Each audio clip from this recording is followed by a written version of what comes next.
Samoa, to New every time it's out, what you do for him,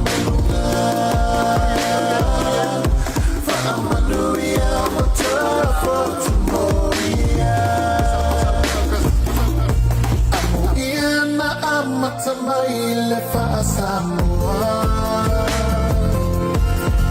one single letter on the letter I lua.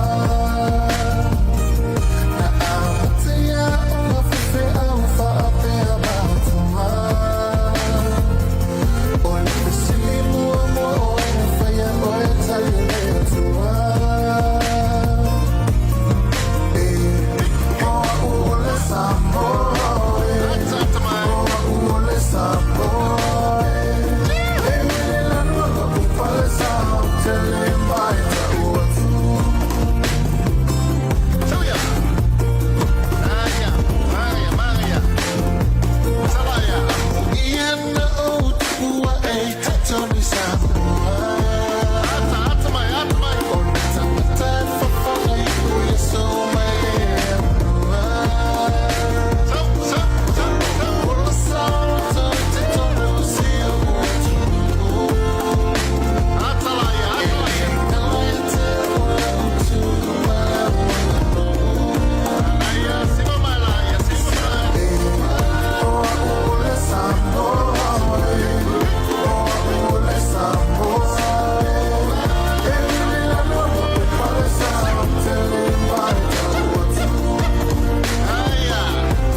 O te ofolo po fatalo fatu Samoa I lau whaafokabaua le leivanga o le fiafi le amatalia I o le tātou proklamo le tau te iae.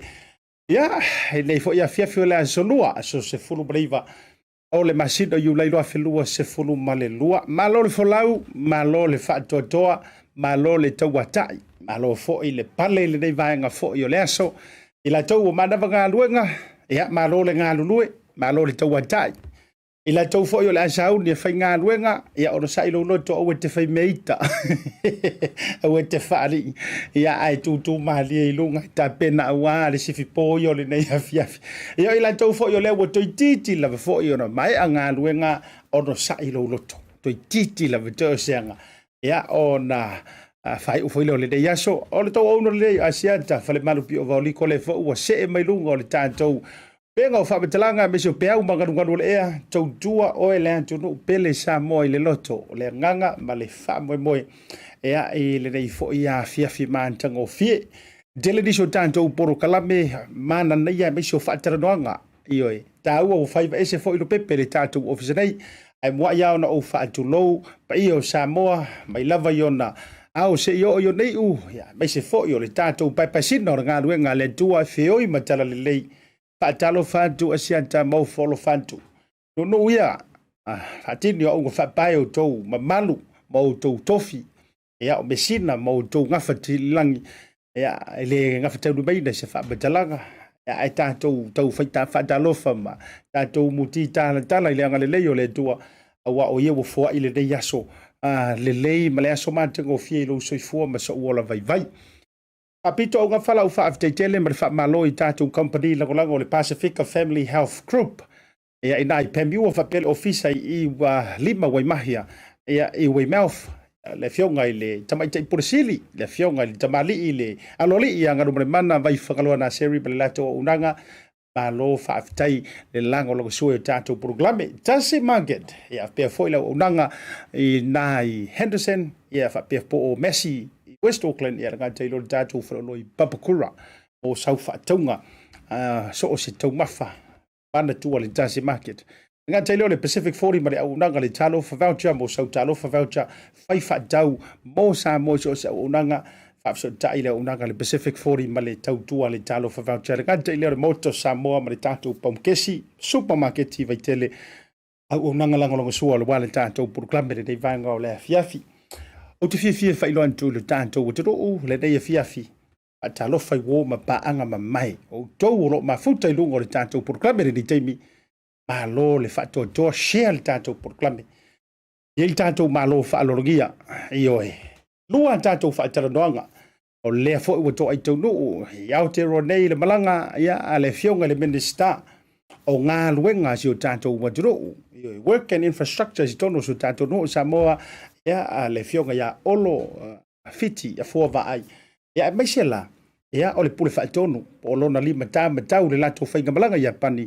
Ia le whaurulunga le tātou Samoa Shipping Corporations. Le fionga ia Leiataua, Semu. Le fwoi o le amawala vanoi whaetatalanoai. Lo tātou whaetatalanoanga le fiafi.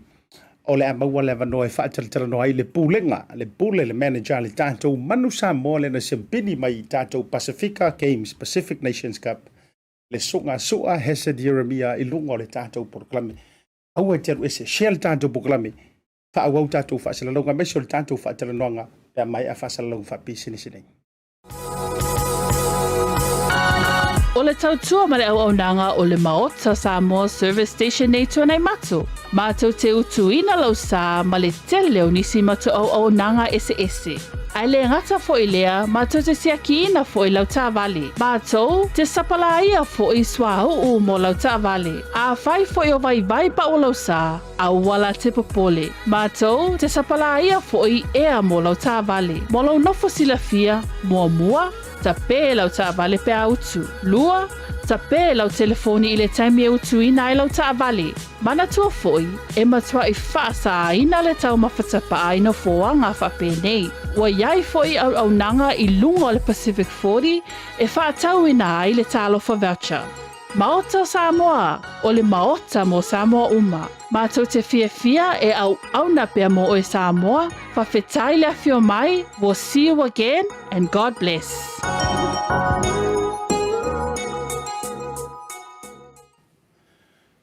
O te teo wholofa whaatalo whatu Samoa le toi taliu mai ai o le poro kalame mai malo longa masari le reivanga o le fiafi. Ia o le ua tau sila sila mai. Ia ua mamalu fo'i le whangatia nei a maiso sia mātou fo'i ofisa tau mawhai. Ia o le ua no fo'i asua maungololo. Mamalu fo'i le whama le olo niu. Le tau sila mai le whaivaisi o lo pepe. Ia o le ua to ai tau no o le malanga mamalu le whionga le minister o ngā luenga. Ia o le tama whaasau e whaatilo ia ile la unga le ala taua. Maiona I tu te tele. Ai ane le fio le mātou tia. Au tautanga le tau pololi. Ia le whionga ile. Ia olo le suia le lofa.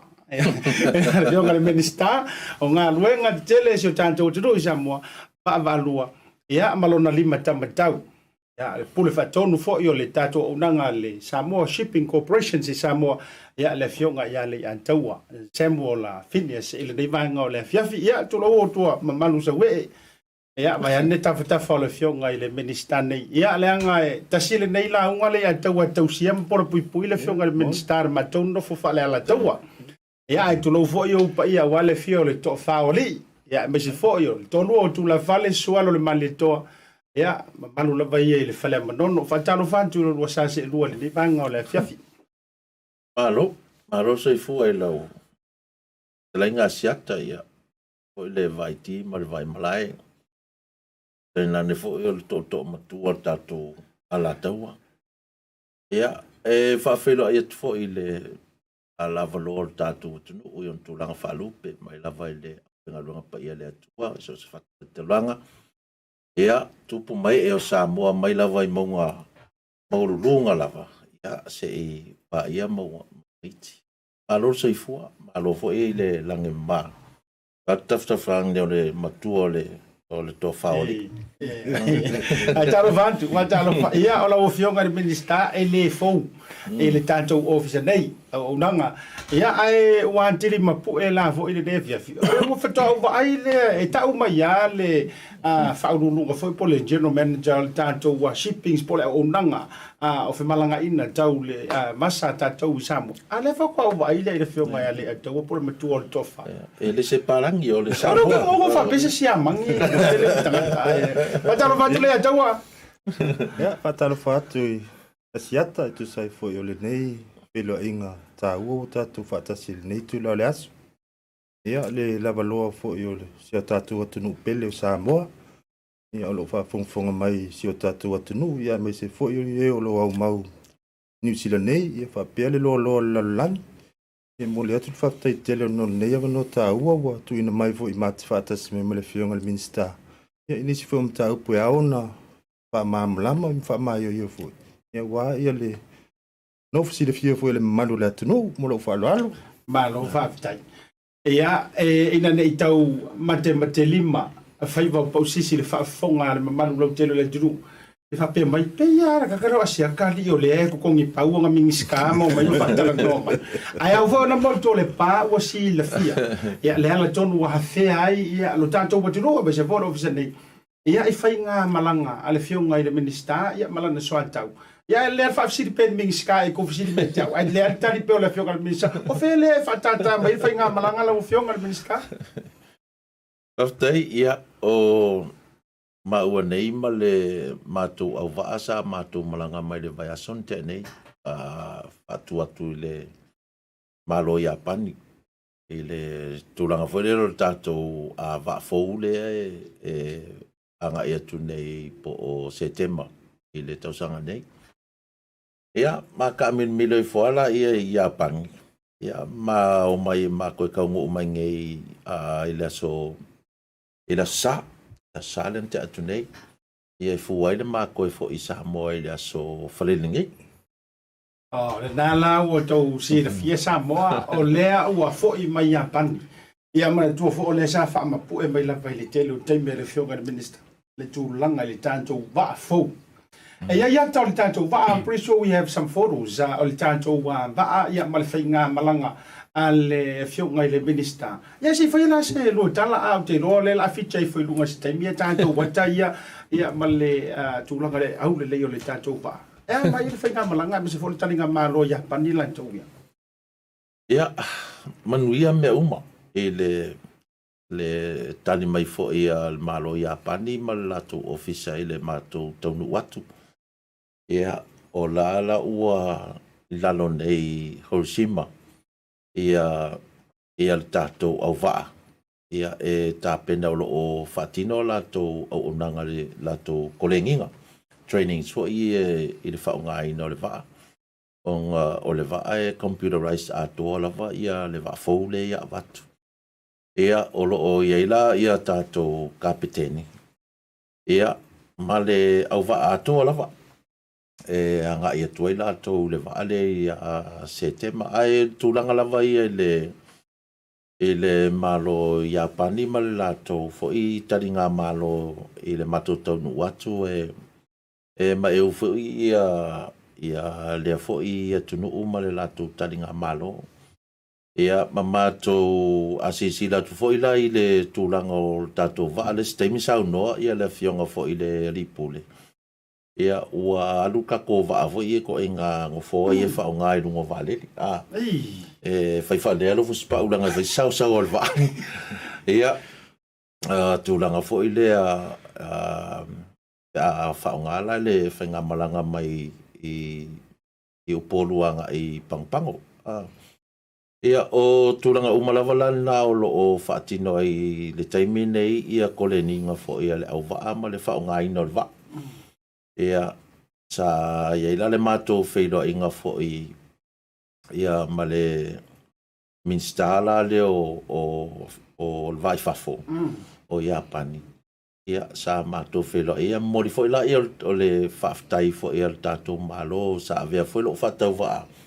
E momoli le whaaftai ia mo le lato a langolango ina lava o malefsosoani atu tatu o tunu ue le kai inga whaapea ua motusia o whaatino lava le anga le ima le alofa fo el malo ia pani mo tātou.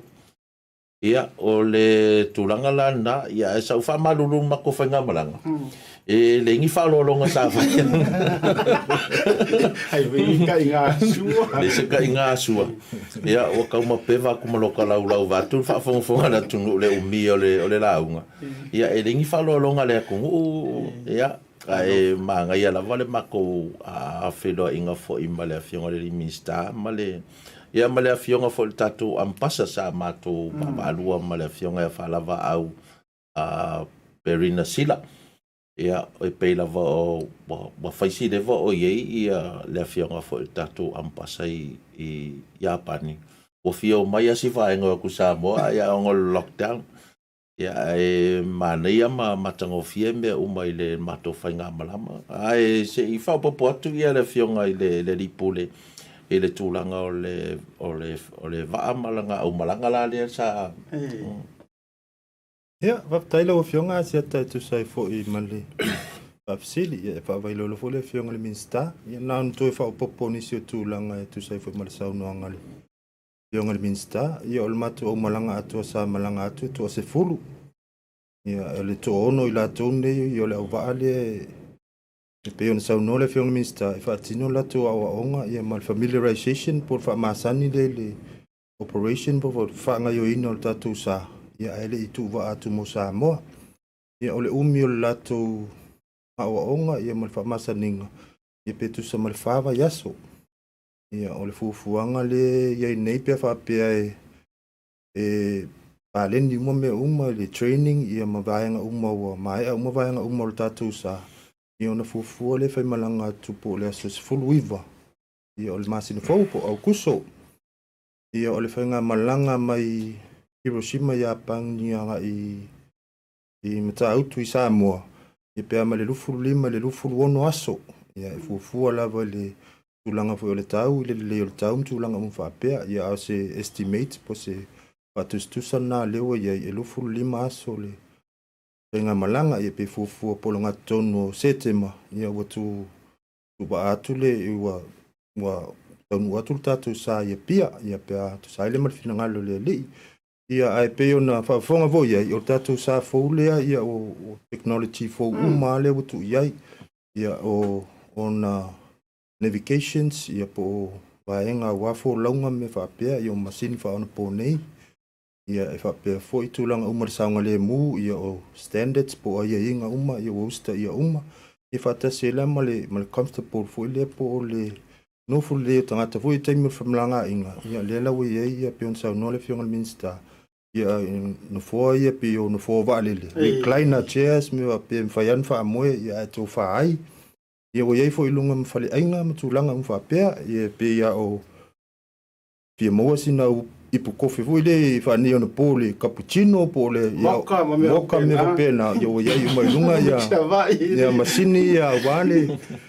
Ia fatinonga o le tulanga ia o tatu sa ia ele se singa tele male ba lo fatino le na me le time nei e umi la titi la tele la titi ia paunisio o swinga o tu ia ton ia o ia fo ia me meta o walk-in freezers chillers iton va o isa la po ia water winner o le paila ke fo ia me uta freezer ia masena batu ipango ia pionisi na vaenga sa titilo fo ia le tatu malo ia me sele fa tonga va ia improve fo ia mlanga inga le va moto e lua ia pe se so atu le fa lo tele ia ile tanuanga le fionga le minsta mo fa alo malo fa tai lo fionga minsta me se lo fionga le lipole o le tanto wa fela o inga i Samoa shipping corporations tu sai o le vaenga matau tia tu langa ile tanto va walo pumon ia le fa fo le fionga le minsta le atu o ma wa me sa vai kwa talela va fa tu fo ile mele nei wa ko umalo ka fiki ki va ile ngamu suwa o tulanga fo ile ia matule o leva fo ina fia no fo na itanga te Samoa me fo le o ngai pangu ini ava no fo le ia i fa ia si o le malanga ale mai tau wa tu o mtua ma tango fietele ia tape nang o le va ile tulanga o ila tau ta aloma tam fan na wa be solo tau o fa o le aso lua silasila me se po ua matua maua le tomai lelei e la tau te pueina ai me to tia uma nei a me se o le whatautaiga o le vaa mai le taimi lenei ina ia watu i Samoa ua alanga te tau mo puipuinga o tatou Samoa i whamalangaiga. Ia o laua o le au malanga la ia e lua ia to lua tātou kapiteni la au ai mo o ngal taimi nei. Ia whapenga foi la ma le au insinia ma tulanga mo whapena. Ia ma ua leva foi, inga ngā lue ia alom whanau o tupu foi mai e o tātou tunu o ngā lua tautua i le tātou company va. Ia mai i le tomai lātou ua lavalo lātou sirfia.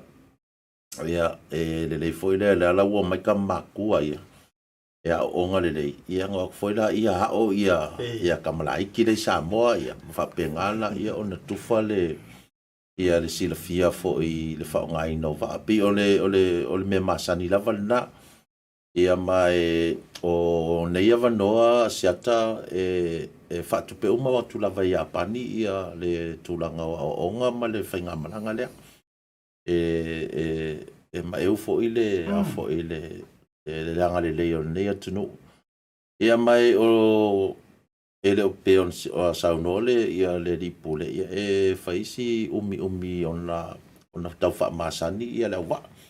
Ia ma onga le lei i mea uma lava le whaonga ina le wa. Ina ia uminga nga whaonga. Ia atonu o lawa i ka kova o isa va. O le wa lava lea pe anga i tonu lava i le whainga malanga le va o kako upolu ma pangpanga. Ia olo i foi ia tātou va ala lātou anga i le va o mui whanua masalo. Nga konge la masia makamai aisi. Konge la masia makamai aisi i le afo i le miska. O kakalo iai, o nga o kakova ala iai. Ka pelo se taimi o na saunoala i o le afionga le ripule le tūlanga o le whapisingisi i le company va. Ai sa o kakalo iai o kakova ala i Samoa e lua isi kakova a koe ki kai kōrus fu kausanga o whaonga. Ia ai o nga o le tomai fo ia o ngai tamali i o lo ngā lulu e le whainga o maintenance ma repair ia kakova. La lai whai esi umi. Ai o le peila ua ai aku le anga i mai ma le kani mai le miska o le foreign affairs i apangi. Ua onga kalia la u kalsanga ku fo ilea e avea ia masuia le malo i ngi va replace ai va la e lua. Onga la fa fonga mai. Ya ko se furu kausanga o fa onga ka kova. Ya o kula fonga ia fa va o malo le furu lima kausanga. Ya ai onga la o a fa e lava la le kampangi fo ilea la ko ke fa ia suenga fo ia like mo le audit. Ia awa kuala o le leile le kausinga ka ko kungu o markampangi ongi va e fa penga fo nga kula ko extend ia ko langa o laisenge fa nga ka ko va e ila le kai miringai ia pe o sia nga ai singa nga fai ia o ke loe ma nga ia la vale ku ko pe le fionga le dipole se i fa ka pula ku ia le mamalo le tunu i ko langa fo e fainga fa pisinga o le kako kampangi le Samoa. Ma lo fa tailo fionga le menesina wa e sau tonu ai le si vaenga le na tawala va atu lo fa fisili. Awa fo ile fionga ile pule o tatou va ama fela wa inga. A kala ngoa i va Samoa, nga amur fangua sa loronga. Makauku pang. O ye ni si o nanga e fa nga ye tatou va o lo tonu le tatou tunu e ono mo ma ye ni nai tamau ai nga mo su tatou tunu lo fionga le lipo. Ja, wat tele Asiata tu self afsili. Ja, pala we tele la titiri sa no anga fo ile fionga le minsta. Ja, Taipei fo yole. Ai singa le pe to watu yole. Malo ya pani. O ko ya fio mo mas. Ele sa no anga ina isi o tatu sa vui o malus fu lima tau sanga. Ja, tatu sa ye lua. Sa yo le fatino le si au nanga le mo le mo si o tatu atunu ai me se atunu tua oi Ia ele o povo se lilo le tele o taimi. Ia pe fa moi atuale le tatou motu I pangpang. Ia ele service le a tatou o wale la uina le o loa mauta I manua. Ia o lesi au nanga le al tatou wharapatonga lo whaatino le taimi nei. Ia o malanga tongi pau. Ia pe tau whapirata ni o charters voyages. Ia o tātou lava la e tele no whaatinoa nisi o malanga mai pangopango angana I manua. Ile la uina le o materials fo I e whaatinoa I ngā luenga o whale a onga o whale mitulanga wapena. Io nisi o taimi o suau. Ia mai se fo ile whangatau mawha a le tunu. Ia o nisi o vaenga o tātou fo iolo o wawa lua ma le ofisa o toke lau. Ia le whaatinoa ina le o malanga tongi pau mo toke lau. Ia ta fa ilo fo le fionga le minsta ia o samio se taimi o le aso e fa mai ai le uina le uta le stato va ale fa tinoi I nuku nonu toke lau ia no to taliu mai le Samoa ia pe o isi vaenga ia le ngā lulua ia le wharapatonga ia e maua mai fo nei nisi o tupe maua ia so soani stato malo ia o le titilo mamao fo le lumanai ia anga isi marketi po o nisi o nanga nga ia tunu o lo lata mai a tātou Ia Taupea o le atukuki I le Northern Territorial Cook Islands. Ia pe o motu I o le atukuki lata mai a Samoa. Ia pe whawhaingo fie ma lata pe ofa koe Samoa. Ia le service a ngai moku ia ngai lo le o lako mainland. Ia po o Rarotonga. Ia wai e masani lavona lua ma le awhaso le tolu aso. Ia e malanga mai le waa mai awa tiu la le tonga. Anga le Northern Cooks. Ia pe tasi le aso al watu ia pia. Ia maua le Northern Cooks. Ia pe o lesi marketing na awa pia lo e toe so longa le lei. Ia la taumwhai e toe la langa tu langa lea. Ia o wa ala ia e saunua le fionga le minsta ua. Late le toros putau sanga. Pe o wa ia le whati noa le au nanga lea. Ia pe o lesi aisi na le fionga le minsta na ma sawa le valu. Ia nai wa avu ia pe mwhai o na sui ia le tu langa lea. Ia ma le tatou local market ta. Ia I fo I tara se whaatino ai tono Samoa I le wao o polu ma savai. Ia inisi o company whaatinonga ngā luenga. Ia pe o isi au nanga nā le whaatino le tatou whalopatonga. Ia ese mai tatou malanga maasani le wao mūru whanuana sa le longa. Ia ma tāutum pang. Ia pe o se tali atu le ma le ngang whaaloalo. Isa o finge savai.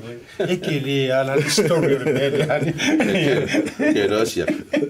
O aisi le sko inga ngā mūru whanua. Kai mea o whanga ronga mlai wale le e whai mai. O le alau fionga pe ia sau palaka o le koe au ngā si whaila ku palaka loko whali. A le whai, o la waisi da ngā ngō whai I le miskao Japan. Pe se la ko va o le koe au ngā ngā. Puse isi mari kalakai sa moi mo koe au. La matou tu matou marolonga le ate foi mai favor matou por kalame mari fionga minsta me se foi ia o le polisi le tatou o nanga fela o ingai Samoa.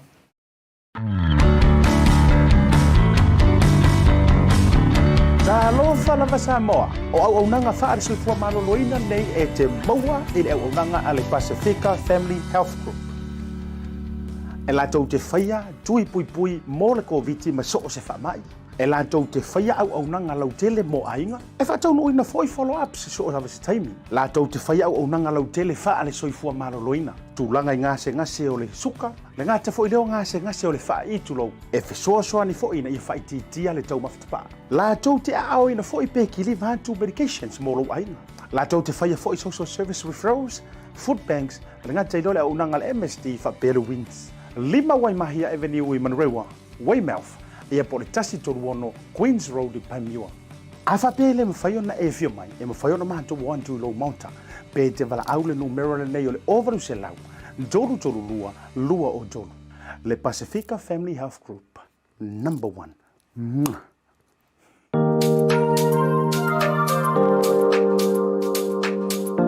The reason why I love Talofa voucher, it's easy, it's super easy, it's convenient, and you can basically order anything online for Samoa on your phone and really right here from my couch.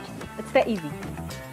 You just go to www.pacific40.com and then you select from a variety of services that's available on Pacific 40. You can even select a shop that's close to your village. So if you're looking for a way to help your ainga in Samoa, this is the perfect way. Pacific 40 Talofa voucher. For you, for me, for Samoa.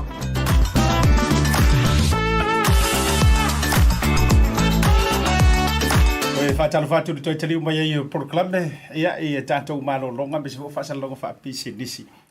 Wa toi taulo ma whaulo whionga minister ma le whionga le lipule. I lau sau noga fui le tau whilo inga mai ampani, ai li toi whaau el talo noa ngai waa. Oi le i mawani o tau la fo mani a lua whanolo. O se sele kungu waruo. Hawalanga maenga leo mai inga i mauskaria. O i le ai la e ti lor vanga ai o aku manking pusa Samoa. Ai ke Silvia Asiata. Ore ko kele fo i o le Samoa community i Japani. O le i fo i o lo o Maupaulo i oi kamai ka Japani. E va pe nga vo i a King Samoa lo o. Ai marie lane le whamakalanga o le mea. E ko luisi alom whanau o le atunu u. O la e mau paulo Japan. O le mauru lungo kulanga ka mai skampangi kongo Japan. E se whale maa ngai alau whaalongolongo ku i hai. E le mamai le au le au suru. I e rai lungo o ofisa mauru lungo al malo. Malo, whaatai fo i alom whanau Samoa sei le malo. Me se fo i mawai matele whamosa ni e tātou so tanga. Ia male tunu o Jampani. Toi fo i mai ai le tūlangan tātou talitara noa. Le la o le a toi o seanga to ai tau nuu le tātou wafou. A wale wa o Samoa ma pangpango. O le ala le tūlanga o le ai se tātou le nao mi le ai le taimine nei. E o la se whauna sau noi lo. Nga mista polo fo fo le. E ma e ku le di pule o le nao. E isi sio peki ai ngai. Amor morelo fo le atau. Ia, whaftai e sea taitu sai fo le whafsili. Ia, o tūlanga umai e ai fo i meo o ala fu le whatinongo ngaluenga. Ia, le pofu se lilo. Ia, o le tatu sale o le di Naomi. Ia, se tasi fo i o aseta sa wha mea alofa mai le malo Japani. Mo le malo Samoa i tausanga o tua nai. Ia, e ai fo i la whainga whaamai a le donuts po o whainga mea alofa ia. E tawana mulpunta ia le tatu malo. Ia, me se fo i whapitonga wa a Samoa. Ia, ua mai e ona whaatino le tūlanga o le toe whaatalo noa ina o le mwhaien whaatau e se ina le malo Samoa o le Lei Naomi. Ia, mai le tatu malo a whapea o le fufuanga le ia whapea mo mai se leni pe whapea talia Japani. Ia, e se whapitunga tupe fui le whapitunga wa amal malo.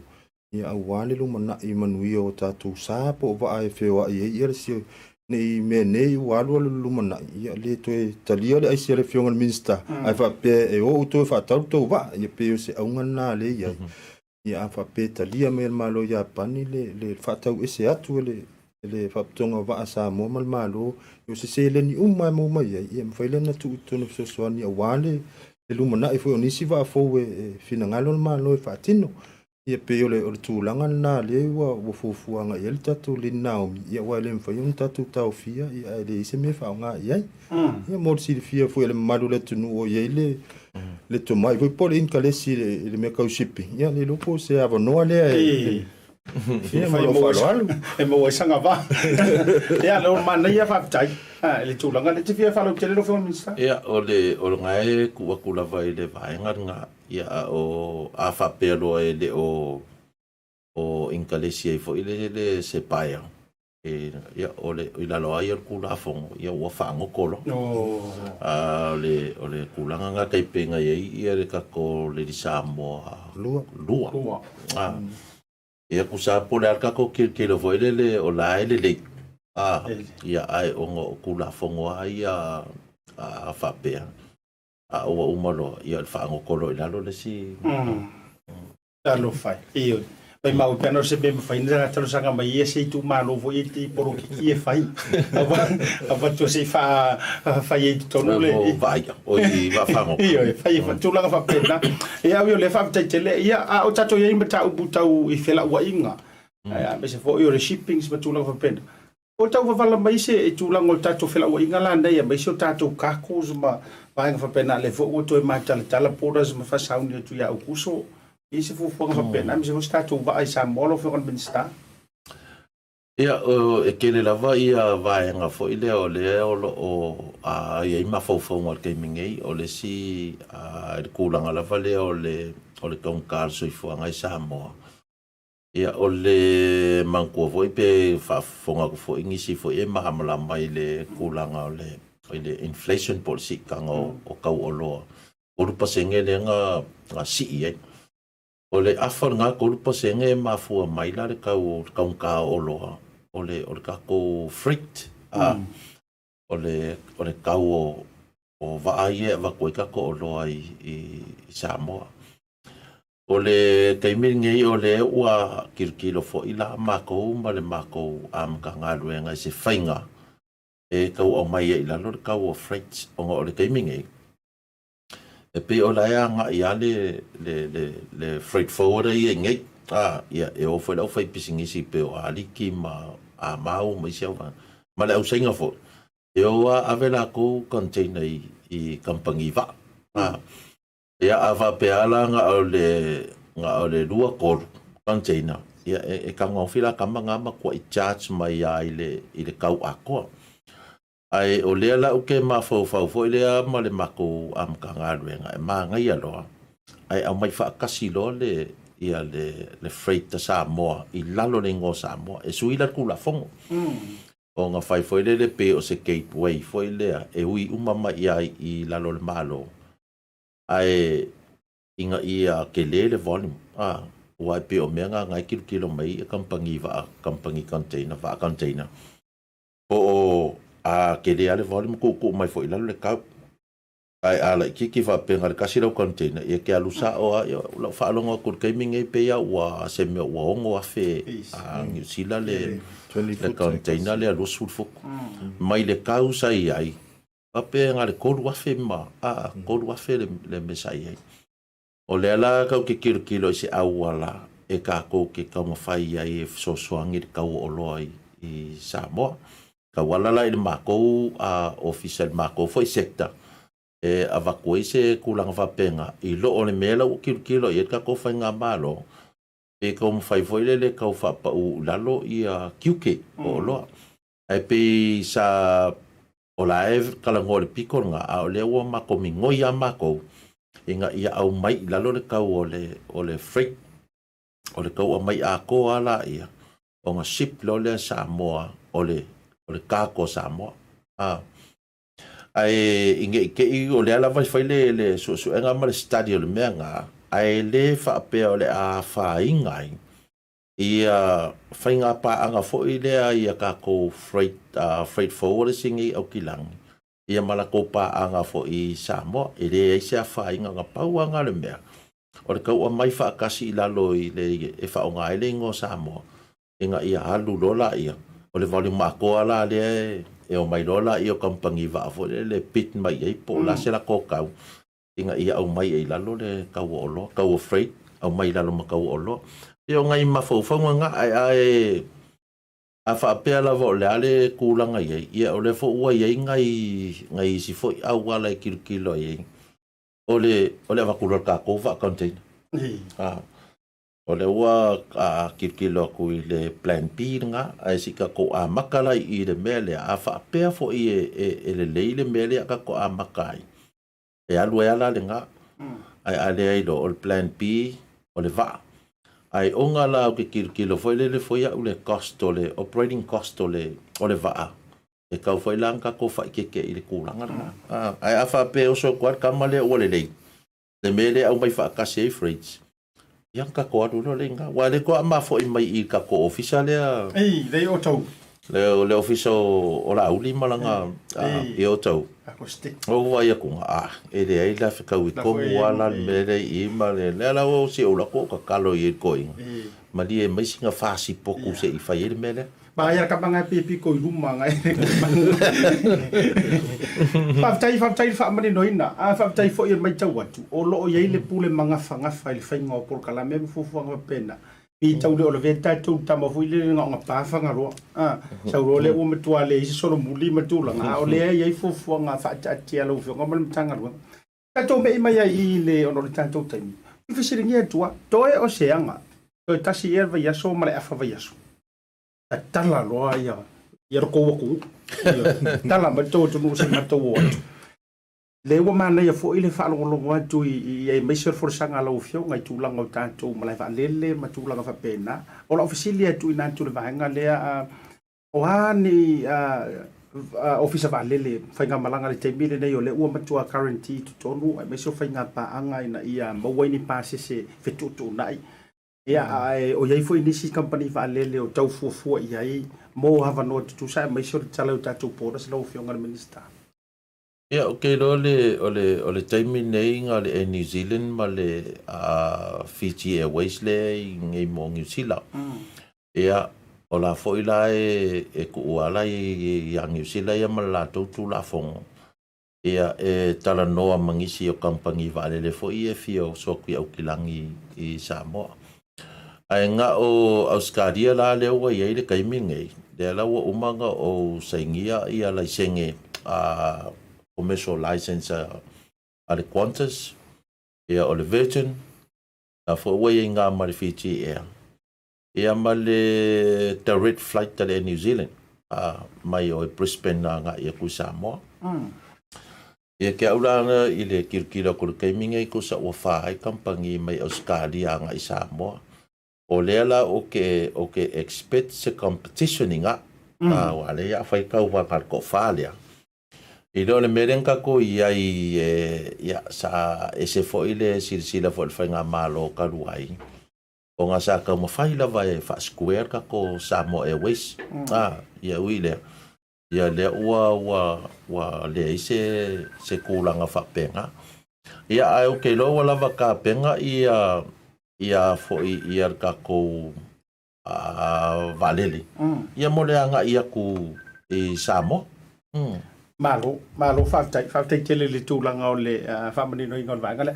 Au tau yesi na, tasiri si tampani vale le ya mantaula o whionga le minister e mo o ya le au tie ma whimalanga i fui lele. O le Jetstar, tasiri a company pe whape tau. O le keimingei. O le keimingei pe fia kampangi vale le o ke kadia so sken. O nga la e lo ngau pea o nga o le kulanga o la wha solo ia le tūlanga ia o le kau sa ilinga se vale le fo ila fionga le minister ia o Samoa Airways malako. Au ke le onga fonga foila i keimingei le asa ili lava ia le tūlanga wha pena. Mai o lo ke kalo sia ia apalai aku ia le Jetstar. Isanga ia fo ila isengi. O le kai mea apply a koe nga pawan mea ia apply aku wha amalia inga ia requirements fo ima manga o nga o le tula fono Samoa whengo fia ia. Ia o mai ia ima sena kola isengi e rua kumanga ia whai aku le ia se whakauvanga le rope o so ku ngi New Zealand.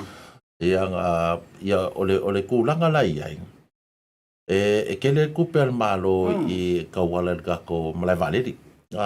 I mo me o landing fees o me o ground handlings me ma penga e o foi dal ka ko kala singi le ku ai o malai vale o wala ku kala singi ka mai ia ele nga kala nga ale kele vale le ia kolosika ko space o nga foi mo ka ko kupi e o me le kaminge e lunga lo vale le lunga New Zealand po Australia ia counting ka ko kupe e anga ia ku i Samoa.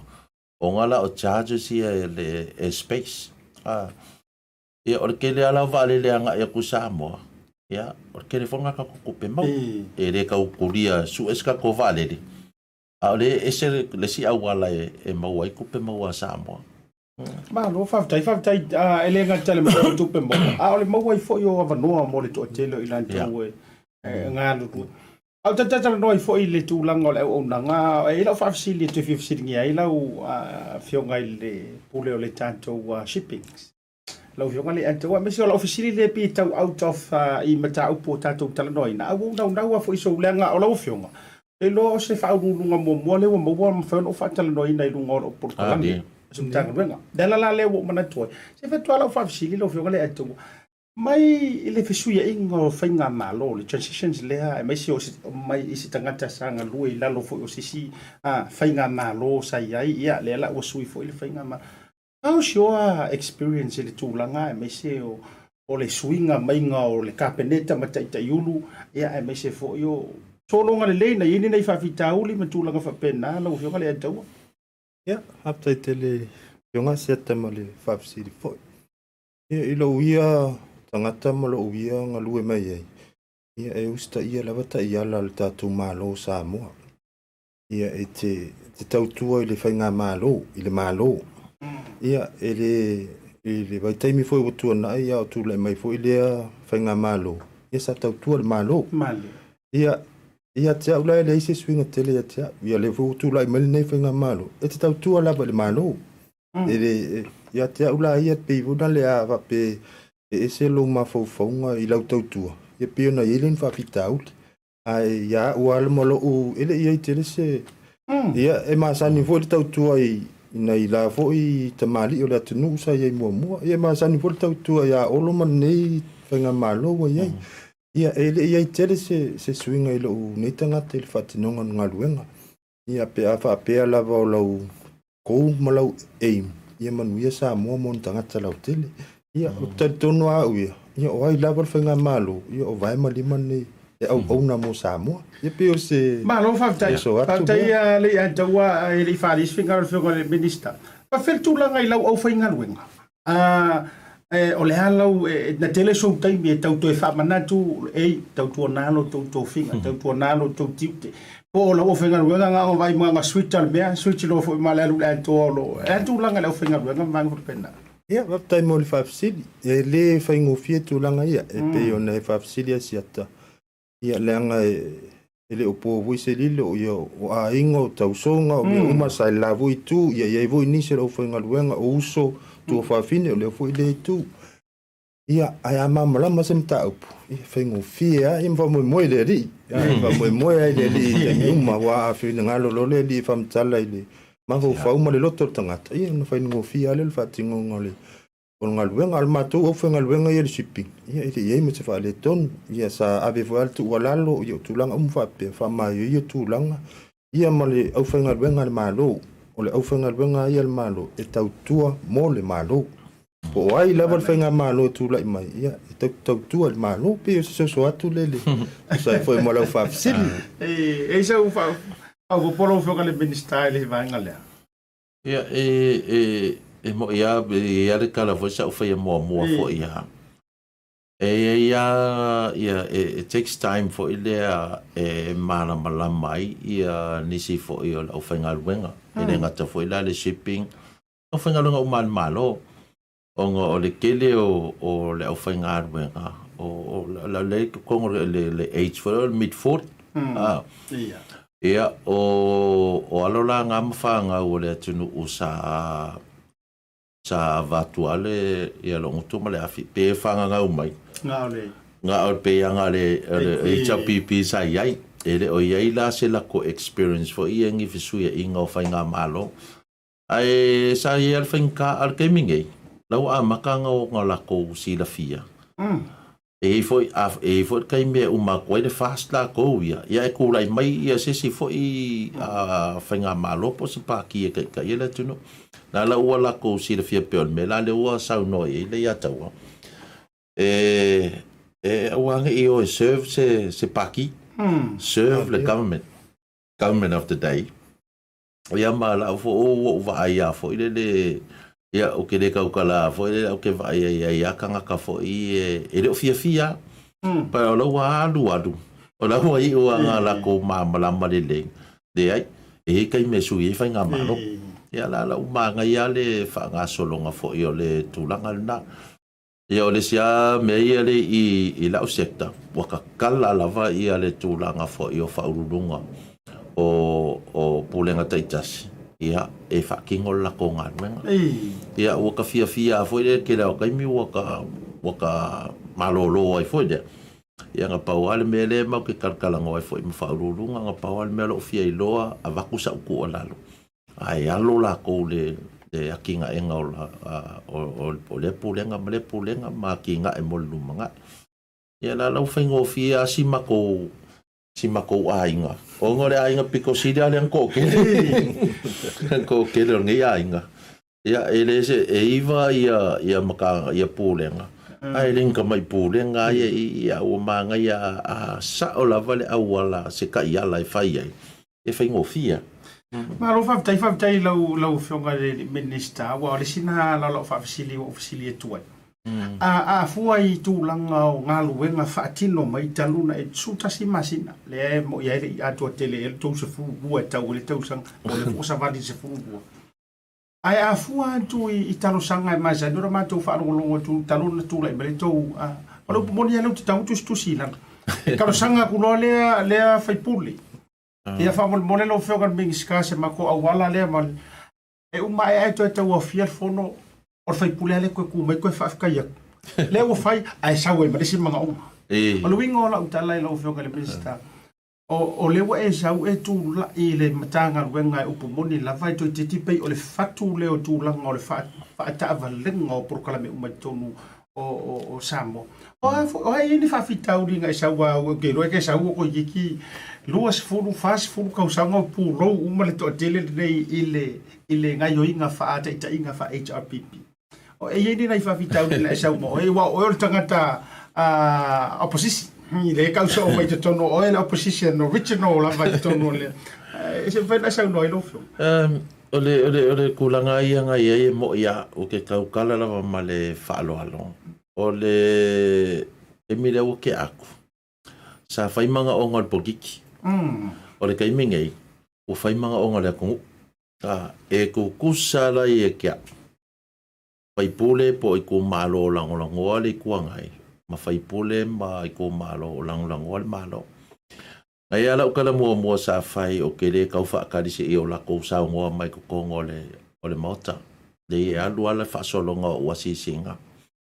ia ma o sau ma o kirkira o feme ave fa mo ia le la foi la ko ke fa fonga ko le fongo foi lang ke ako ngai ia o le ia se ko fai mai foi le ke le fai pule ko ka kalo mai o me o le ama le o ngala o silsila I wa makal fai ngola ko ngaluenga o ngala I le kirkilo langa mo ke o mala u pule nga foi le TA o suavai o ia mako lo a makama kirkilo o fe ave fa mo o ke fa malulu fo ia ingisi o fai pule o le ko ka kalo mai foi le fa lu fa ko fa kala ko wana o fa kule ai te fa mo si vai nga le va ko alo ngutu male afinga o sol fa ngola o ile e fa ngai e la ya fo e ave le fa mo ia mai o le kulanga nga a mama lava o me fai fo ele mai kilo lo telo le tunu o isa le manga e fa manguia mai fo ele ku ye ke oi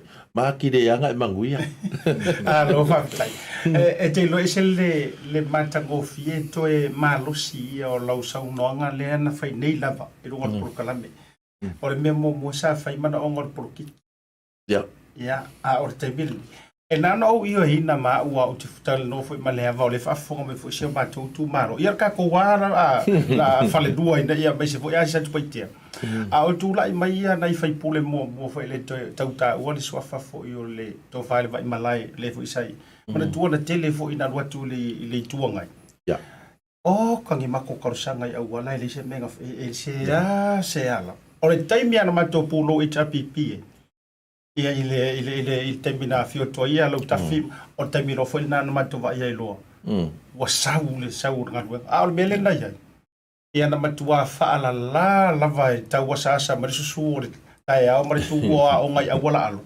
I u ta le talo sa ia o termina le nei le wa wo pe wa ke le ko ringa fa nga ruenga ri tu ngai ali lo fio nga ole menga lo va ia ko ia e pe ngo fa ia wa pe do e au lo ku malo le o ke la ku Samoa wo ka kala ia le va o ke le va ia la tafi la fionga fo I le fai pule ia posesi ku le ai o ke la ngo ke o so ku nga ke ali salenga ia a ko ai la malengei a Asiata o ye ko lo ku malo e ma le ngo fa ko ai o le lako fau kuanga I kia.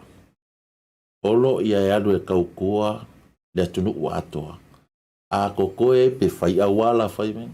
A kokoe asi muri ola I lau whaasoanga. E saurua lea mai mo kako.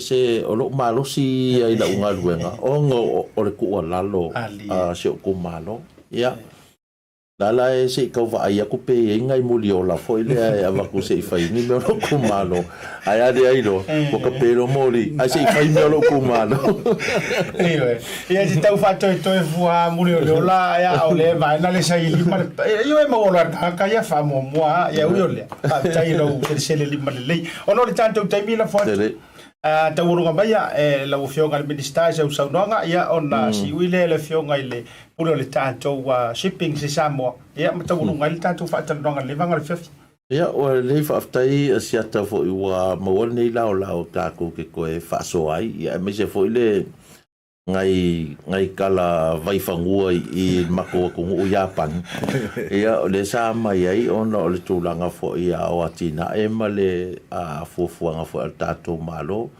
pa upopo ko e sima ai singa ia o ma ngai ia sima ko malanga fo e male a fionga fo ile pule fa tonu e peonga mako yai ia ai o le keimingi ia o mako ia le au kua nga pau alo mako manga onga Samoa o lo ko ka sanga mar ko fa mangianga mo mako ka ku ka ko ku ia le fa ngofia ngai kai mi le ka ko a maka o nga le wa le vanga ka ko ye le vavao ia wa uki fo ka ko ku pe mo uki fa so ia ai mo le kai mi ngai ile ia se me o lua mare mako punga ngoba mako I fo ko e ku mai o ko a o lunga mako ka kalo fa manguia mai ele ngaka ia mako I le kapingeka a o mai se lava o le au ku ai le amaka nga luenga ma le pu le ngaka ko malo ia pe o se makala nga a o maua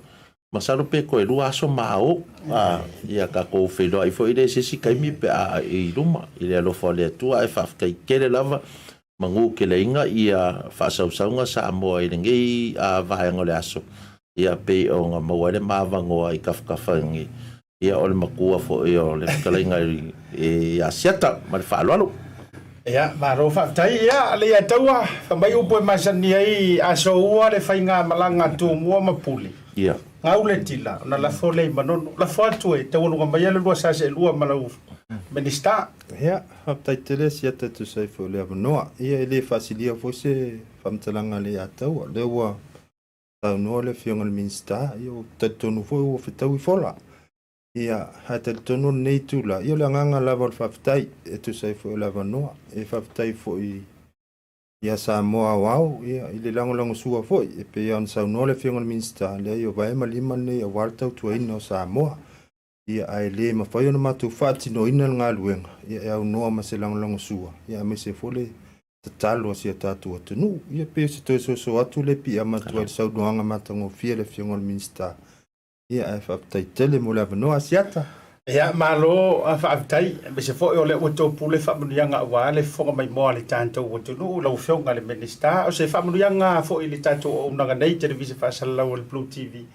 Ia lao manoe mawai malawo fionga le minister.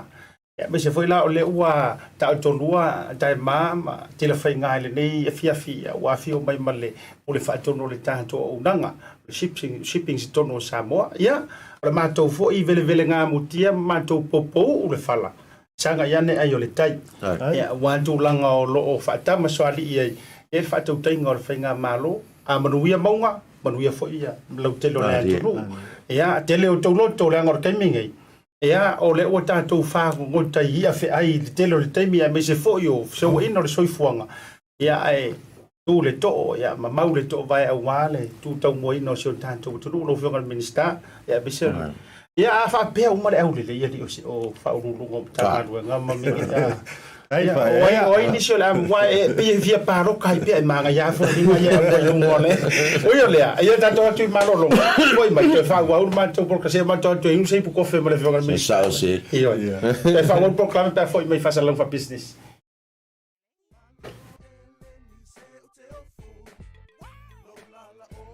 a fai te mo mia o loa mai Samoa manisio atu moto le Pasefika pe yo fiti matonga e na o le Tasi Market te mo mia le Tasi Market.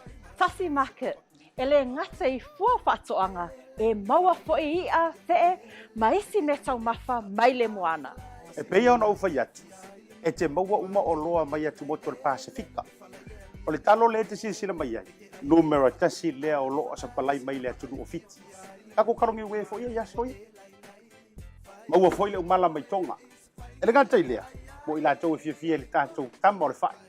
E te maua umala mai Tasi Market. Ai whawhetu langa o whaalawe. E sa o le lei. E maua tātou pusa pisupo. Tu ai ngā le ia leo le pama. Le gata foi lea. Maua pusa moa. I so si tu ai ngā sizes. Whapea foi la kako pusa siu pipi. Panse mai ngar ka pusa siu ngar whapule mole. Tai. Tama ia mo whara. La vergata foi leo pusa pepe. I le Tasi Market. E maua foe ipu mo whaalawe. In bulk i le Tasi Market. Ia le nā Samoa. A mai ala ona fai umalau whaatau i nei le o nanga le Tasi Market. Aua nei e tu muli. Ai alo fai nei o tātou ai ngai Samoa o le whea ngai Markoviti. E iai fo i le lātou o nanga ua tā ua le Monogram. E lafo ai tupe mo ai ngai Samoa e le ngata o nisi o atu moto le Pasefika. E tasi lava le no fuanga i te whai ai tūranga uma nei. Le Tasi Market, whale o loi Messi Road i West Auckland, a le ngata i leo papakura i South Auckland. Can you be my wife?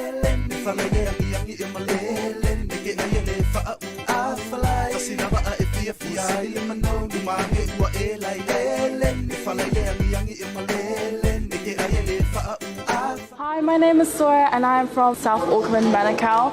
I attended Auckland Girls Grammar and now I am here at OCA. My dream is to help Pacific Islanders build affordable homes. I came across OCA on Facebook and I saw that it was more hands-on. Now I'm here, gained a lot of knowledge, gained experience on tools. Something I was amazed about was the floor plan. Once you build and then you look back at the plan makes sense. So there's something I learned from OCA was how to read a plan.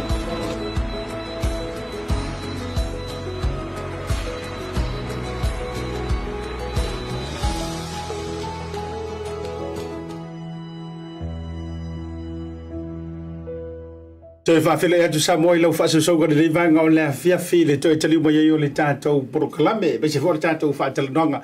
Ia prefionga le minister o ngā ruenga pese fo i o lana soa tau i al whaurulunga o le tātou Shipping Corporation si Samoa. Ia au le fo o tau sirisiri mai o whaiva esero pepe. O le fo o toi tau le ai o le tāpalenga le proklame o le Tautai ia ua le se ala le ngor proklame. Tautai le o nanga le Bluwave. Enga o le ua ma so tuli ma le fionga le lipule o le tātou Manu Samoa. Iyo. Ia le sunga i le mabu. Nā whanua le sunga i asua. Hesed Ieremia. Ia e le toi tau whaai loina tūlanga la walunga wa iai le tātou o nanga. E ia kala i whai mai. E a fua mai maunga mangu ia o kamkaa. A talu vantu i le fionga. Ia i le li pule o le tātou wa. E tai malanga fo i o le tātou wa. Au le Manu Samoa le au o matua i o tami mita i le nei weekend. Ia, malolo, folau malo fo i le tau mai le leile nei vanga o le fiafi. Ia, whatalo whatu, ia i lau fionga fo i le fonga le tātou mokalame. Ia i le tūlanga e peona iai fo ia, le nei fo i vai tau. Ia i lau tarenga Asiata, ia wale, pa ia o le awhio ainga Samoa le oi, tapa au, ia alo le maiava. E whapea foi le no foi tu ai ngai la taua ma lo so foi me sile vai ato le koe la ikiki le manu lu ko ko i sila ya fatalo fatu foi le pulenga o tato company o le Bluwave nga ya nai ya ma le au fainga luenga ya tainane le fio Samoa in tulang falupe mana to la le to taina i tul tili pero to elo ti fatulalo yo Samoa me va va le to talaina talanga ia ai whawhelo ia tu le swafa manu malo ia o le tātou li whaolo Iesu ia o tātou whelo ai lumo nua no tua nu malo so i fuama lange ma ia tātou hui whataro whailanga lei koe mai roa au ele lea sisira mai o le maro le atunu malo o tautongi o se seu o langatila o whapulou le tua lima o whamalo whai o le whaiva ele tātou au a upu fo i tua ngalu vasa i vasa ua atu e Tautai o le fua manula ina ua tau whaipu e le matila ma le ofe loa. no. Ia sa tou vala ilu ese ia me se foi mamotu ma le taula i se tatou tunu ta se ona o le sairinga malo e o le utatu o fariseu sapi va o mali ia a me se o le laua lunga o ia malo ai lau fionga e me se foi o le tatou pulenga faia onga me se o tamatalo o a mai le tatou au talu mai ona tatou suipi mai talonga Pasefika ia faftai se te lole tali atu le tulanga foi pe na elfa fasilia e momoona via pere lo famalanga leo le tua ia le toi tau failo tulanga pe na ile lo famala lama foi tulanga pe na ia au masi foi se tanto tunu ele sili level ta il tapuai mo ai tuna tu fam talanga failo le fatau va fai ma fonga tau moli o le fionga te yulu ia le fionga ia vasa mana ia se la mapsua whaanga lango ia mase honu swaga ia le whataringa ia whaalongo tana umanga ia ma le lava loa pulenga le tātou man Samoa. Ia pa ia wale fio le plestene ia le teitei fono ia ma le nofa atofi lau a fono ia wapelofi siri mat pulenga le lakpi Samoa. Ia tainane Samoa yung tulang whaalupe o lo whapeo na taptapua i mai ia isu tātou tunu. E pele ia i tātou ia whapea ia tafa e fio le langi ia tulanga pena ia ile fatinonga foi ma le saunoanga ia o Manu ia tanto au atoa il tulanga pena mai aia le Pacific Nations Cup por Pasefika ia e pena ia foi le a fio Samoa tonu o suva manandi e fiti ia ma tulanga foi pena nga ia toi lau toka e fapitau nga fai foi fam talanga le fionga li ampasa ia ma tanto foi o tamali ima tupo sa mo lo i fa pena ia lo o tawina tono lo sapi iti ia ma le tele o te lole o mafana o le tatu au le tele o te talu ia mo lia ile aso ma le aso fa pe ia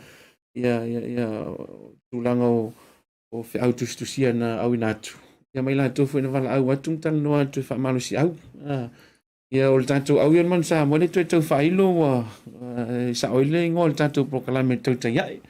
E wa tele tau sanga o whapeona whaatino ia le tūlanga o nanga le tātou au lakapion man Samoa. Ia e peo le tau sanga nei. Ua whaipaanga e fo ima le tātou pūlenga o tā whao mai mo i Samoa. Ia pulenga tourist. Ia le ia ile ana vatau o Samoa la le lei. Ia po le beautiful Samoa ia sa tau fai lava e whailo le tātou tunu a wai Pio Fiti o numel Tasi ma la tukuki le tulanga tau tourist. Ia e ila whaupunga foi e Samoa o la tunu la le lei. E tala ila so mo au kuso. Beautiful is back. And matulanga pena. Ia ma le tau fai e a fil tono le failonga ina lonus full tau sanga o le tuto Tasi o Samoa ia ma avatuele champignon tanto au le PNC ia e failonga i full tanto onus full ia le atoanga le tuto Tasi o Stato tunu ai lo manuel faia onga ma pulenga ia ma wa to tape atualo fo infanau ia lato kalapu ia ainga fo isa tu imen mud panga ia mtapo ia faiva ia tamta alu ia ma ato e foi atu foi le tele lo to fainga malanga faia onga ia ma mato pulenga Samoa ma lo fa tai talinga e fia longo le talanga fo ia fa pasina le vanga le fia lo songa ile pule silio le tanto Manu Samoa ai me so le tanto tainga malanga ia ele fa opea ino e so le tanto au sei tala no te isi ai le talonga io e nei vanga fo i ma walanga ka makua i lau longa mai le saunga fo i le no televisa fa sa lau sky o titi ha o te mina na taula apo penga kaula e ko le tulanga lo no fo e me so ai sei ta o le talonga mafiti e se le fo i tau sa mo ma to tele sa ia il talonga le lo pumboni lava so ai li tau na tia fo o te loa e peo le tala ia ana na tau fai tau se tutu ila ma ape. A tilo atu fo ile tatia mai o ingo tama i lungo o on the book ia la tai leo e ta alo. E pe tilo atu pe fo ile e makua e se ale faiva mai o le au le afiti le tūlanga sa iai ma vaenga fa pena. E ui na tātou whātou ila loina Australia tātou whātu ila loina tonga. Ai au te loa to te lea nisi e convince lama. E mawhai ai ona tātou la sia mawhiti. Ai se vai na sa no lo songa le pula le tātou au e le vaenga le lead up mai ai mai sure whātu no le tātou. Sai ai le whātu tuanga ka ko waru le clean sweep le temina. Mali lava taringa Asiata ia ta ua ia tutuila ma apeo ape foi Samoa mana tunatu. Mo ia ese fai tau ngai la uana. Ia la ngal kamalo anga ioi. Foi ele ia foi ia tui vale i mai ia foi so se fai lava e tapo ia.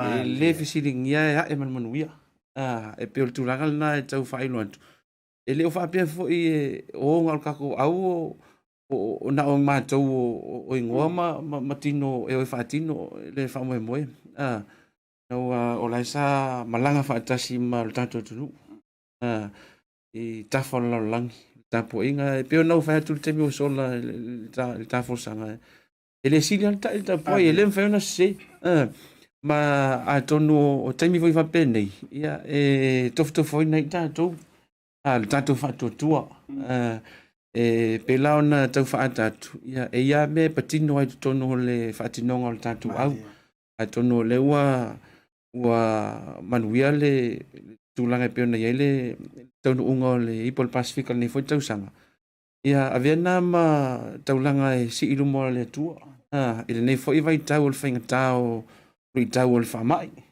ia male feng taf malanga inga ia ave tanto ali Manu olu e tatu to te pa foi tu al tu langa pena ia e lava masalonga fa pena o tangata peitai ia le mfaiona tu waile o le fionga foi ia vasa mana ia ia langa o tama o ainga salvalas e foi ona faiva le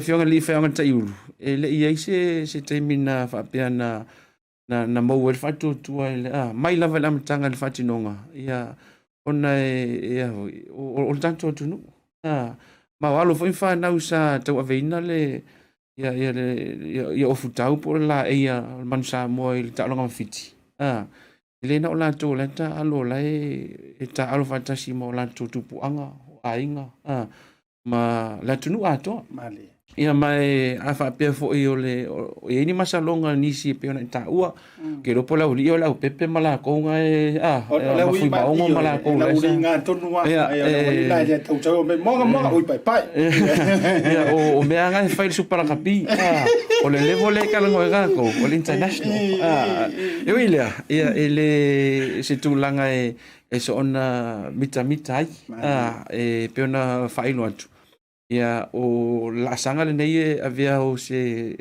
la sanga tau tele mo le tatu fa mo li po la langi le tau sanga fo lu olo tolu farani ia mai tele la va pesenga luenga o nga lu el tatu pulenga ia taina ne fo ila pisa mo ile tau fai e fili se tatu au le mo le ai pe ona fai atu mo tama itau ala itia tau te e fa nga a wal fa mo tele tau sanga fo le o la to fo isa asaina le suol tai au mai fia tau sanga o tuana ia sa fa pe fo ona pai no atu la tu lang ele tau fainga pe ona ia mai le fo ia tatou ia tu langa le na pa tu langa e pe o tau fo ai ona o mi se tai o fa tu atu anga ile vai ngale ai e Paul tu langa o matonga luenga ya o le tau fai e fa au nga luenga le sa fa tino ya mai o te loa ya mo le trai foi le o tala foi le la malu i fale malu foi fa el fa tai le fianga fa nga yulu ya mal pulenga ya la tonga luenga fita foi sa matonga lue fa tasi ai le ai me ser kapteni mal tanto au ya la to e fa sin tonu ya le manuia pe ona o le fa mo malo fa taia su wa ta ua le nga o le malo le e fai mata penanga au wa le nga yantu le ipo le langi le tu sanga fo tu so tu sinio nga tele le E le fai ngofie fo ili champini la utatu champini mai walanga atu uai au Pasefika. Pe o le tatou meina lea le tatou focus i ta longa fa pene. Le ua u Manu. O le asa sila lau songa me se fo i o tatou faya o nga mare pulenga le tatou au. Ini nai tama fo i le uri ia pe le o luti tau tara noa tu le qualifications le ua iai e mawhai ona mai ta alo mo Samoa. Te peila wu fatu sale au le a konga fa ko ngola iai. E ui ana matua fo mo aton tamiru sanga. At atonu ola ia e telefo e ono mo tatou au iai fo ni nai tama fa pena fo ile le pesa i lo peleki pesa supala kapi ai o matala le vanoa ono mai mo tatou. Ya, faftai siata o le tūlanga na e peona iai. E o sila i o le tātou tunu, ia tonga mawhiti. Ia mai se lava le tawhtolu lea. Le na amata mai le tawhtolu la aso. Tātou o umale pia pāk.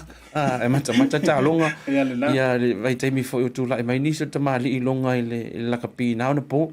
Ai o le tūlanga peona tā ua. Ia le watangia i unga fo i o le fona whaatono lakpia lalangi. Ile mawhai ona iai o le vaenga le whaongaina. Ia mai o te loa o le tūlanga mua tauna sila fia fo le tātou tunu. Ia o so se Samoa lava e o lo lakapi. Ia i lātou uma lava le avanoa. Mo le tātou au. E le na i lātou sa whapeon tau sini o i si au te tēne laulangi i tātou i nei ni usila.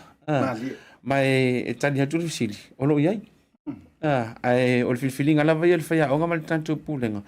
E ave i lātou la unuma le tasi le whatinonga o le tālonga. Ia mai o ina fo ifsiringi e le tūlanga o le whaamaoni o le tātou pūlenga. Ia mai le whainga o le filfilinga sao. Ia mai le ngau lakapi fo. E te leisi vaenga e Taupea o so o si tālonga. Ia po se whaanga tama fo e po o whaanga teine ua woilonga i tono le tātou tunu. Mai o se teimi foi on whailo atu leo nisi fo i la ngai luma. O i la tō nisi walo le atu o si ilunga le au e fia a vea masui al man Samoa. Ia mai eile upi whaperitania fo i le process o lo whapeon whaatino. Ia mai e ili teimi e whailo e fo i la tō mai peona whai atu. E laungtasia pe tusa umava no lo ave i alon whanau i le ngata. I so se tafo laulangi. E a fia ma la tunu. Tono Samoa. E o se tali atu na i le tūlanga peona. Ia i fo i alo la tunu o lo o fia tautua mo tātou man Samoa. Palo, whaafitai tele. O hama i le tūlanga i le numero tangata manu nu o whamanu o lia. Le fo i le tau mai tau atu. Mai se ana iniso tātou tama o no whaamoe mo i le avenga le World Cup tau ai atu o ama ia mese le tālonga na se ima vai nei mawhiti. O ama tūlanga injury a tātou. Ia o le tālonga na vai la kapi e peon tātou vaai o maualunga le tūlanga o le whaamanu alia. O alon whanau e whaatinoa le tālonga i so situ ai ngā halasanga pe supalakapi, pe kalapu, ia pe le vaenga fo e whawao malo, ma le tātou lava au. Ia pe to lua ila ua na whamanu alia tu ngā. Ia mau whawai fo i le tātou vaenga o fo mai. Ia mai lātou fo i tātālea. Ia o le lava le teimi e whaatino ini su enga man tautonga pontong fitinga. E ono whaatino. Ia ma whaatino vaenga fo i le recovery vaenga pena. Ai le se vaenga tele whaapoleina tele ai. Ia tātou pūlenga i le malosi e ngafa tauli mai nai e alo ia le whaatinonga le tālonga o le lava le teimi e whaatino ai. Mai o lo o iei foi ia vaenga o insua i tūlanga tau i soi fo malolo ina o lo whaapea ona whaonga e kawa o mai alon whanau i ona tunu. So, overall le stūlanga e whaapole mai. Oro iei foi tabata alo whaiona step in le toinga tūlanga le pea o ai tūlanga e le whaiona toe. O le foi iei le pokalame le whionga whaonga ia wasa mana ia mal tātou vaenga o coaches. Ia mal tātou pūlenga man Samoa. Ia o me foi le player depth. Ia peona o whai atu. O lo te tala lewa noa i so se Samoa lo lakapi i so se tafa o langi. Mai ua whapopoina fo le numero le tātou lisi le. Ia tuenga mela ia o le fuafua mamau. o fa tu foi ape mo mana tu natu kau ke vaai ke mi ma fatelaiti bunga mal te mi lolo wata malo fa tai o le ale si where to from here lo fio ngai le pulo le tato o le manu Samoa le wo mai tato champini o le asi tilo tuanga ia tu le fa ngol le tu sanga e ono mo ni nai ta longa po ni so tato test anga ngai mole tape nanga tu sanga fo e mole anga ia luma se tau faata fo le mole sila fia ma to fa manatu fo le manu le tunu e lua lava ia fa to o ta longa fa ma lo tu sanga ia ol vai tai mile o uni ulai le tala mai e fon fa tono la pien la langi ia so sta mala kapi i hatunu o fio la lang o mai e tau tu ola to tunu ia ma le fa to ola na lua e pol fa malama e fa va o talo fa va malo ia o november ia ma o le silana asangal na la ia tu tato au ia o le tua le europa ile fa un tau sanga nei ia ma se temion fa mau tu mai fu le talonga ia masia tu fu tato au le o mai le tau vevela ia le la wa tu fa malu lu lunga la tu europa ia mau te loi na fo e mau ai nisio o ngua fo nisio alo la tu o lo ta alo il to tele na ile tu le northern hemisphere le fai un tau sanga ia ma atili tala tu tua ia tu langa o feeling o tatu au mole pola lang a te loa fo se te me e wa pe ungi usila ia le fai ma e fai ma fa kapu vai kasi mai me fai tanto au ia ma ese atu ese mai Samoa ka ko fe lo ai foi na ia ma wala ke minga ke fa so ai foi ma lo fa tai lana wo le la wa e a fe mai i ani usila tapu vai tasi i au te lo ka le ka lu mai ta no restona u tau le fi tapu vai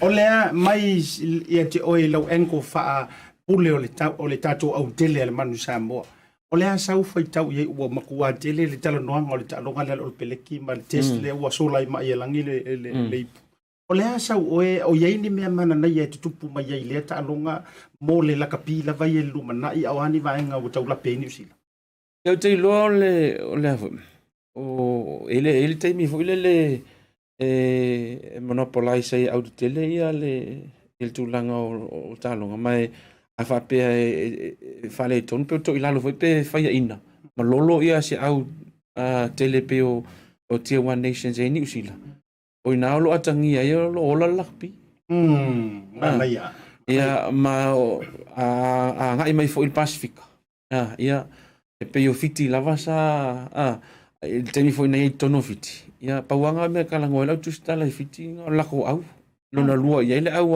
Australia ma kunga il fatu langa na ia la to ma fo fonga ia a fa pela lo to ila lo au fe mai la numel tasi no winga o le ola lakpi sa mo o le fo ila o to ila lo ele o peleki o le fo e la usi lakpi la mai o te loa a vea ma lui tau yo fa mal si au fo i ya lo fa na o sa mo lo tau fail le talini lakpi e atili nga e fatino talini mai o te loa fe au fo na mo na yo tato alon fa na e pe fo ka ko ke minga ka alu tato au laso au tato tupu maula a malo au wa kilinga wa ke lo au yang wa nga ia li soka ai malo so on mangsa mo laso nga fia ka pia ai pe o tu ai nga tau unga na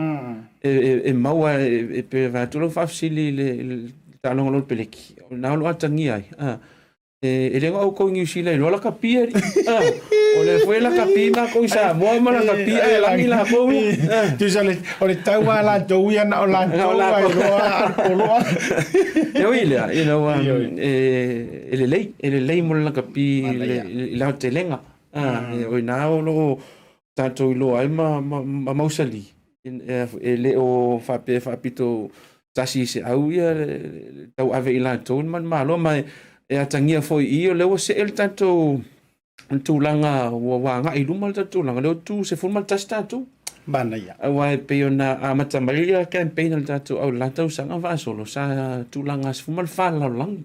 Le lawa tulanga sful tasi el man Samoa. Ia ele asi so ai aku pisa men ngame. Ia mai ol tau fainga la va fa au ngata iulu mal ka ko au. Tai soa no ma fau lava. Pela ofisilia tu fa ofisilia nei lau sunga tau walunga ai ma to ilo se matu pal le au mai moi mai solo tanto tu wa ma tua to telefo ila do le mai moi na le tanto fa tal longa le fiaf. Ai o manatua ofisilia pe lenga e tau fo ina mai sa tu tali. Ia ma fa ilo fo ma fa no fo file mo fo ile si au wa ia ila to fo. Ia foi nga le petino ia e sau ai lo ia kopo e tulanga vai nga fa pe tele foi tionga na sau e fa pe mai or kako malo ia Australia a o le laki io o tato malo ia tonga o se sela ko pe malo ai le Italia le malo ia au ma wai le ne no mana tu foi ia fa sau no nga wala o ele si le tinga lo ma fo tu lo malo fo nga ile fo tu ai no tama ma le tulanga o le pulenga o le tato au ia, wala so fina ngalo le nana. Ka ko laki ia. Ia, faftai Asiata. O te lo le o le vainga mo tam tato vai ai avui. Ia ngal tu langa o le tualalo. Mali. Ia le lei foi le tu langa le o le fautoina. Ia ai le tu langa le o le fautoina. Wa foi fam talanga e tuina tu. Ia tai pe lava o le maulava ia tate mafau ai. O le lio e a mata mai ai o le fale onga mua o le tangata Samoa na ainga. O le lio le nai a mata mai ai. Po fea la e te malanga mai ta mino solo ai. O nai a tangi elu ainga. Mai le lio le na. O lau fa peltani atu ia. The last thing we want e to pull laka pio le o le fa polkiki. You know, we don't want politics to be involved in our rugby. Nice. Especially in this day and age, as we move forward. Tato ngā lue whātasi, tato o whātasi. E peo le tūlanga lai peo ne tāua. We take the positives, so se mea, and that's the outlook tau te fia vai ai. Ia tato vai le tulanga malo laki. Ia o kala whinga whai le malo ai langi yang usila. Ia mali. El ko test kau ki kala ngo ai mali. Ia malo ni usila ia le peleki ia ai lani fa mai ia wo umar case. Malo na lua lo malo lo ta lo na lua ai lani fa mai. O le laki. Le lau atu lo ai lang ko fa sa. Ia you o le foi. O ko inga fam talanga lana la le pa ia le tulanga e pena ia ai vai foi la se breakdown tu le fam talanga talanga Australia mali ele se tema ta longa na lida Australia mali ia tau foi na e lo se excuse pe o au ia ta alo ia ta mai il tau malulu o le foi anga ia tu fiti mai e fa pe ngal fengo la kapi foi e valus ful minute. O lava il minute muli. Pako ai loa lau man malo. Wa lava foi ia susu ia inga o i te tono talong. Ia e whātai lava se ini wha ili muli. Len tato wa ai lan talonga ma fiti. O le game plan na ngau iai. Se makua ai kuua ka ko i le ejo ka kongo fua. Ia wha malo na yo na. Anyway, ole tonu unga lava ia so stalo nga mai e o mai lo kimi o ka alonga ka ko man Samoa ngai li ko nga manga ku ia mali ai visila e fa peni mana tunga e fai ta alonga malo peliki mai si ia wo fiangi play di slow ka po malo e fa pelo peliki ka ke fa pe se malo laki ia Australia mali ar me ko nga ko malo laki ai tele fa longo ina leo na fa ole sko muli lomunga malo laki usila ia Australia ma la fu la Australia o la na lua le Australia o le sitia one nation le ele nauto silsila ma tato vai ele ia o la malo sta longa lua Australia ia tonga fiti lo na winga o malo ai wo vai lupe e so no lo sunga su apolo fionga le Ia te uia mala utilo me fo e manto wai fo manto proclame o ta'alonga I whaatonu ina. A ufua tu ta'alonga I toru, o le pumoni. O le ta'alonga ma Australia na matuala ua lunga al tato dominating o ta'alonga leo. O te longa anga le tele tato mistake. Wala tala le na fai I proclame na soai. Ana le tele tato mistake. O le lamir mea sa moe fai a Australia. O le pumoni ya. Ia va noa sa tato maua. Ai sa o ila usau noa na matua mamawa ya le va o le tato leading o le ta'alonga leo. Iyo, ia tonu na yaile taimi na matulu lotu I suba. Le kare sia Samoa fulu iai. E lo loko fulu ka mau Samoa ni e fa manga o alo fa nga Samoa. E foi matai ma wa so soangi ki a kongo I kongo la ko. Anyway, na tu langa fo le tatala no I talonga. I au ia elen kama I au foi au sa tau sinio tono le Pacific Nations Cup. Ia mai pena taua ele ise taimina fa pe sa leader Australia talonga le fa mau ni la so no lo talinga le domination foi na ia.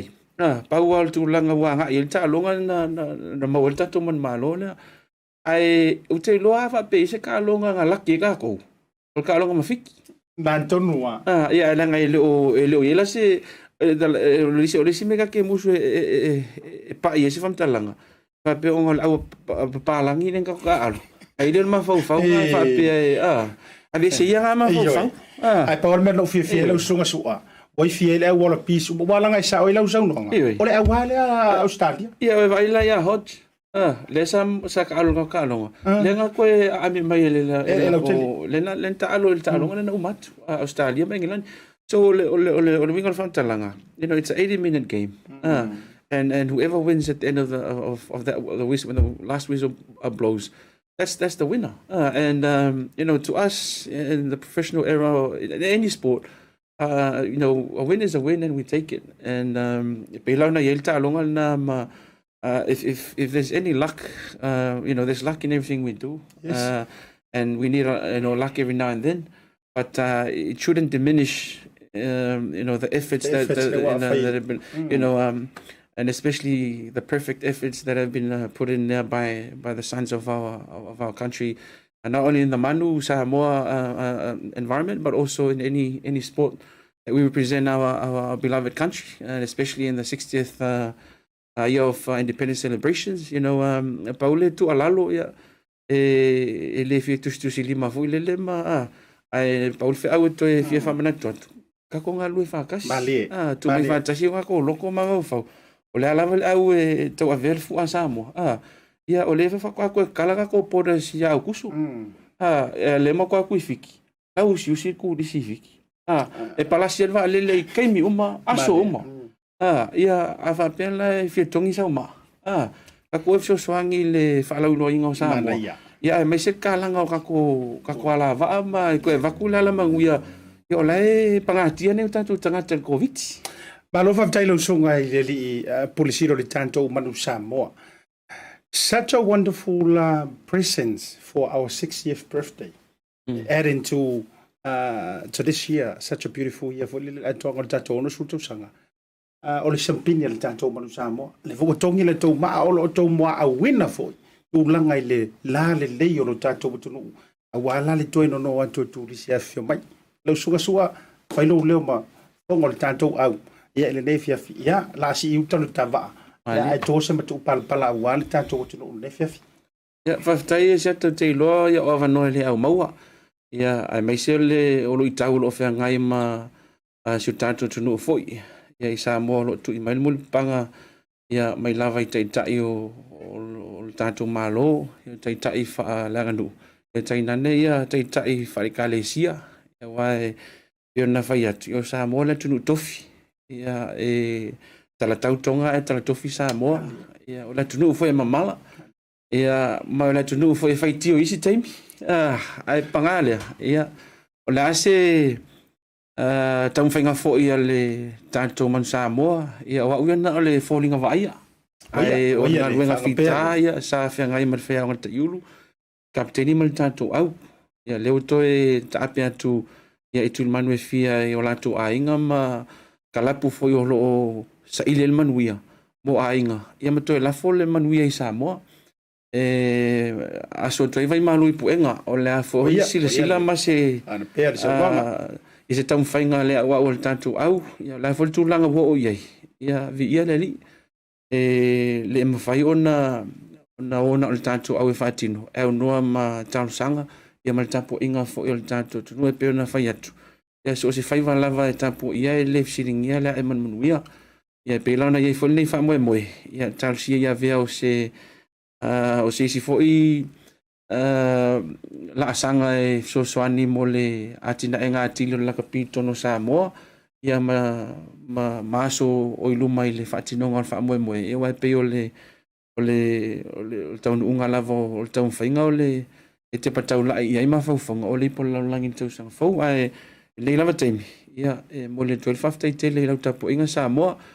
ia le tulanga fo e pe na ia fa tai mo le lango ia me uma sa a pe ontu ina tu mo tatu awa o ia i tono fiti ia ma le tulanga fo le anga ia 12 fa unga le tau sanga ia fa tai tu fo il tatu company nei ia le fionga ia nai fa pe fo ia le fionga le fonga tatu program nei tanga Asiata ia pulenga ia mai la tu fo lo o a fa le malu so o se tafa ni usila ia le fainga nga tofia le tua ia mai se sa mo tulanga fa lupe ia wale sa ili manuia mo na tatu tangata ia o mato famtalanga lea lo fa le tua ia fo ia tu mau tele i mo tarenga Asiata ia wal fenga i pe male ngalwenga taulongolongo ia wale tala inol tala le ala i le pokala menge o tanta ia aftai mo le no ia ma lo fa tai i lau so pa ulo so soa ia alanga o lo sunga tu sa mre sunga le malenga le mali toa la la le e malili ba e sau noa ia o mana tu o le toa ia le vai o le vo e tau le pua na ia noa me se fo o le tulanga ile fa tiu wa au mamau ai o le tanto au le nga le ya sisi au ele fia fale ali di fu ile malu telo le tu ma le o le tanto manu Samoa e oi fa afte tele wo to fia me sili wo to fia me le le mo tanto tu wo to fia me la wo lunga e me so la to tua futoto o la to tua metavela o la to tua e tua vai ma tua lima mita ile la langi fa afte le wo Tautai e wa e ma ma to fu talo e lo fangia le tua la sunga e me se fo i fa to fa la inga le fionga ile faya onga te yuru malitato faya onga lango malitato au atoa ia ufitia ile toto mamalu le toto le tato uri fa le sukubisu puipuia mai tu langa mai so tapenanga ia moni so fa mo te tele tato to talo no fo won te lo a fa la lo toto a Europa ia no wingo no fo ite suma ia tati to e tala fo ia o mato fa mo yanga o lo fana ia fa mo ia le toto te mo ne fiafi aftai fa pena fo manuia ia fo fanga to ile ia so ia mai se nga ia tu ile afalo na lua nei tau sanga ma lo fa tai to fa o proclame pe mai ata to fa salo fa pisi sine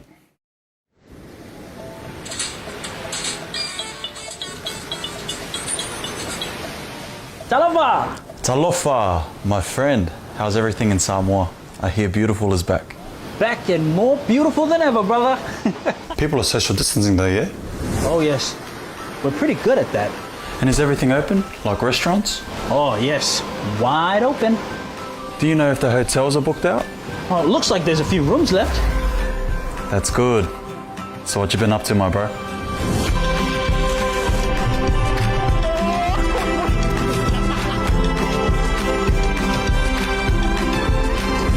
You know, the usual Samoa stuff. Also, I can't wait to get back to see the Ainga. You gotta get back here, brother.